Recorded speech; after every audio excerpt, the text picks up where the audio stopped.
All right, welcome to our 11th episode of TACTALK. I'm your host, Alden Morris, and so not too many current events have been happening these last couple days since my last broadcast on Tuesday. However, we did get a lot more speakers involved to be on the show. And like I said, I'm not going to name names. I've got 3 or 4 people lined up, 2 to 3 of which I'm really excited for. It's just a matter of getting that scheduling conflict squared away. Sorry about my phone going off there. But yeah, so from politicians to experts on firearms to, outdoorsmen to business owners here in the Lakewood Tacoma area, we have a lot of people who are wanting to be on the show. Like I said, just trying to get those conflicts squared away when it comes to scheduling. My first thing I want to talk about in this first segment of this 11th broadcast of TACTALK is the voting on I-1639, Initiative 1639. I'm still getting a lot of people on Facebook who are asking me if certain things are true when it comes to the legislation regarding 1639. And I'm not going to lie, I'm not anywhere near as knowledgeable. I'm not an expert on this bill or this legislation. All I know is that it's not a good legislation. It's not a good bill. It should have been dropped a while back when I did my last I think it was episode 6 or episode 7. It should have been dropped by then. But it's still on the ballot now. What I do want to read is a list of things that just kind of clarify for individuals who are wondering about why to vote no on 1639. And Initiative 1639 is the latest and most comprehensive attempt to restrict the rights of Washington's law-abiding citizens. And there's a checklist here. I'll go down the checklist for you. There's a lifetime waiver of health records privacy, HIPA violation. Many of you don't know what HIPA is, but it's the Health Information Privacy Act, HIPA. HIPA is one of those things where it's very important, and you don't realize it's important until you need it. So, for example, in this situation, when you waive your medical privacy rights to buy a firearm, you're basically going to any store to purchase a firearm. It's not some person behind a computer on the other side of the state who's going to verify or not whether you get your firearm. It could be down to the person selling you the firearm. If they see that you've suffered depression from a recent loss of a loved one, let's say your husband, your wife, your mother, your father, your son, your daughter, uncle, aunt, whatever. If you've gone through a recent loss and you opted out for, let's say, not antidepressant pills, but like, let's say, grief counseling, which is something I did myself when my mother passed away in 2014. I didn't want to go on any type of antidepressant pills, so I went to grief counseling. Just that alone, going to grief counseling to deal with my grief for the issues that I had with my mother and her early passing, that could have gotten me waived to not buy a firearm. Someone at the behind the counter could have easily been like, well, you're going to grief counseling. I don't think you're stable enough. It's that reason why medical privacy is so important. Again, I'm not crazy. Again, I didn't go on any type of antidepressants, which are seriously just they're just mind-altering drugs. There's been no case study that's been shown that, if I go on antidepressant pills for 6 months, I will get better. No, it's one of those things, once you go on it, you stay on them. And I decided not to go on them. That's the first one. Second one here says, criminalizes self-defense for anyone under 21 years of age. And that's true. What they want to do is they want to make the rifle purchase limit, age limit, up to 21. So 18-year-olds like, those just graduating from high school or those getting ready to ship off to the military can't buy a long arm. In my opinion, it should be, the handgun should be lowered to 18, in my opinion. Defines a small .22 training rifle as an assault weapon, and that is also true. And this is because of the way that the weapon is designed. If it's not a bolt action or lever action, it basically renders any semi-automatic weapon, any weapon that it does one fire to one squeeze of the trigger, one round fire to squeeze of the trigger. It nullifies that as an assault weapon. Annual background checks of everyone who has ever purchased a firearm in Washington forever. Now remember, background checks aren't free. So who's paying for these annual background checks? It must be you, the firearm owner, the law-abiding citizen. Requires a permit to purchase and possess firearms. So again, I don't even carry a concealed weapons permit because I don't believe that I should have to pay the Crown permission to conceal my weapon. And I've been stopped by police officers before, and I've been busted, not charged with anything, but I've been told by police officers, do you normally not follow state law? No, I follow the state constitution. So, and I've told that to the police officers who, just don't have it concealed when we're around, kind of a thing. So it's a law that the police officers themselves don't even care to enforce. I don't see them enforcing this one at all. Requires expensive training to purchase or possess firearms, which is again a given. I mean, if you understand the militia, the Second Amendment, you know that a well-regulated militia is to be able-bodied and to be constantly regulated and well-armed, well kept. That doesn't mean, oh, I need guns and ammo, guns and ammo, guns and ammo and gear. No, it means get your ass out to the fucking gym. Excuse my French, said the F word. So I'm supposed to be saying that. But no, it means get out to the gym. Get out to the gym, go out to the range, train like you fight, train like a situation you would see yourself in potentially. $25 tax stamp per gun to start. That's also a given. You got to pay that additional tax because, of course, they're going to want their money. Makes firearm ownership an expensive privilege and no longer a civil right. Punishes lower income citizens. And that's true. And this is stemming from people who can't afford gun safes. I mean, your safe to your gun is your house. We're going to go a little bit over our first segment here just to go down this list.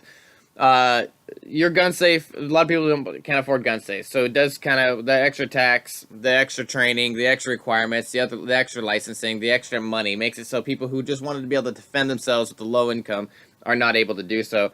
Grants government agencies immunity from lawsuits resulting from their non-compliance of state law. And that means that the city of Seattle wants to stop giving out licenses to carry guns. They cannot be held accountable if you can't get a gun if you're a resident of Seattle. Violates federal restriction of trade laws. Very true. Establishes a waiting period for one class of firearm. Again, not necessary when it comes. I mean, if you don't have a CWP, you already got to wait up to 10 days for your handgun background check to go through, which in my opinion is still a little expensive. Doesn't pay off. Let's see here. Punishes the law-abiding citizens while completely ignoring the criminal use of firearms, and that's a given. If you understand anything about these gun laws, gun legislation, law-abiding citizens, and criminals, then you understand that this does nothing. No criminal will go, well, there's laws now. Come on now, let's think. If your firearm is stolen, it makes you the criminal. That's a big one. That's a big one.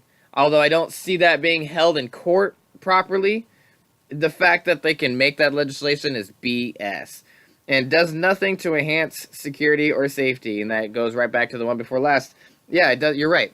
I mean, if anything, it enhances criminal activity because now everyone knows it's harder to get a weapon. Now everyone knows most people are going to be unarmed. Most people, if you already got the police, sheriff, and all that showing up to your house to make sure you got a gun safe and that your medical privacy rights are in order, it's going to be a matter of time before someone knows, just observing by, that you may not be defenseless, or you may be defenseless due to a lack of firearms. So, we're about 2 minutes over our first segment. We're going to break for a commercial break, and we'll get more back on this topic right when we're back. Thanks for listening, guys. Bees Combat Systems at beescombatsystems.com. Protecting those who prepare. 801-987-0893. For custom body armor carriers and tactical gear for military, law enforcement, contractors, corporate security, responsible citizens, and border patrol. Bees Combat Systems at beescombatsystems.com. 801-987-0893.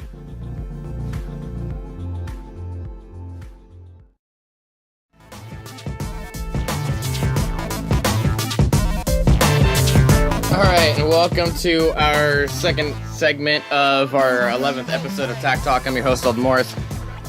So leaving off where we left off in the first segment about I-1639, long story short, vote no. And it doesn't take common sense to understand why. If you're having doubts about the I-1639, I mean, just do some basic research. The legislation that supports I-1639 is based off just pure nothingness, pure scare tactics, pure fear-mongering, things like that. If you have any type of common sense, and I know a lot of Democrats, people who actually claim the Democratic Party, who don't agree with it either, whether they vote yes or no, it's not clear, but hopefully they vote no, because again, it restricts them as law-abiding citizens. At this point, I-1639 is not a Democrat versus Republican type of initiative. It's simply a law-abiding citizen versus criminal type initiative. So whatever party you claim, Democrat, Republican, Libertarian, communist, socialist, it doesn't matter at this point. You should be able to see through the BS of I-1639. And moving on from there, what I wanted to point out, especially on the show, I pointed out on my Facebook a lot. A lot of you guys tune in, like it, whatever.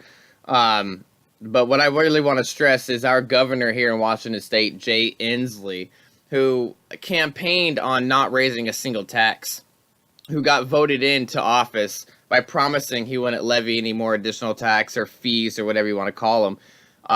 He has done the exact opposite. Not only has he introduced just outstanding taxes, whether it's a state income tax or a carbon tax or, whatever. Now he's levying fees, trying to cover up the tax word by calling it a fee. Here is an article by Q13 about Governor Jay Inslee. Let's see, the date here was September 18, 2018, so just last month, where Inslee, who also serves as chairman of the Democratic Governors Association, made his comments on CNN's New Day Tuesday morning, asking whether he is considering a run for president in 2020. Inslee quickly deflected to the importance of the upcoming midterm elections, but when pressed again by CNN, John anchor Berman, Inslee said he's not ruling it out. Quote, "I don't know a Democrat alive who's closing any door right now. This is a door-opening year, 2018, but this is an election for the next 10 years, he said. I'm not saying that I won't run. I'm focused on 2018. 2020 will take care of herself. We're going to have a great candidate. We're going to have an economic vision," end quote. Don't vote Jay Inslee for president. I mean, if I can make something so simple, don't vote Jay Inslee for president. He's already failed miserably as our state governor. Failed so miserably that during his time in office, not only do we have American patriots go down to the state capitol and have to have the state sheriffs at Olympia, Washington, lower the Chinese flag where the American flag should have been, in between our state flag and our a third flag. I'm not even sure. But basically, at one point during Jay Inslee's time in office, the Chinese Communist flag was raised above the American flag during the time of the Chinese president's visit here to Washington State. That right there shows his values and his loyalties that are not here in our own states. Since then, myself, with many groups, and many times I haven't been able to attend, but there's been nothing but events at the state capitol where we had to organize protests or whatnot, get permits to be able to have a peaceful protest against just things that Jay Inslee's doing, whether it's like I said, initiating carbon tax or a state income tax or a pay-by-mile tax or just tax.